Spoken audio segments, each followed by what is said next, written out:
চলো দোস্তো, আজি মই আপোনালোকক দেখাম যে আমাৰ ঘৰটো কিমান আমাৰ ঘৰটো বনাইছিলে নাই, কিমান কমপ্লিট হ'ল সেইটো দেখাম মই আজি।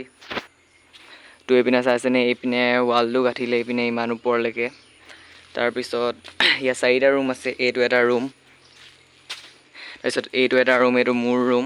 তাৰপিছত এইপিনেও ৱালটো আধা আধা গাঁঠি থৈছে। তাৰপিছত আৰু এইপিনে এটা ৰুম, এইটো ৱালকেইটা কমপ্লিট হৈছে। তাৰপিছত দৰ্জাৰ কাৰণে এইপিনে থৈ দিছে আৰু এইপিনে খিৰিকীৰ কাৰণে।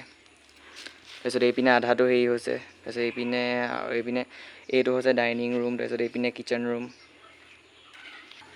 তাৰপিছত এইপিনে ঘৰৰ ভিতৰে এইপিনে বাথৰুমৰ কাৰণে থৈছে এইপিনে।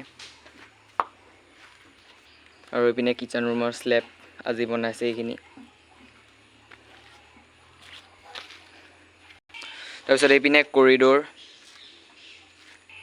তো এইটো এসপ্তাহ 3-4 দিনমান হৈ গ'ল এইখিনি ইমানটো বনোৱা। তাৰপিছত আজি এই স্লেবটো বনালে। তাৰপিছত এইখিনি গাঁঠিলে।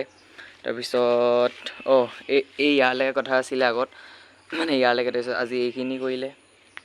তাৰপিছত তো আজি ইমানখিনিয়ে বনালে। তো আকৌ লগ পাম নেক্সট ব্লগত। আজিলৈ ইমানেই, বাই।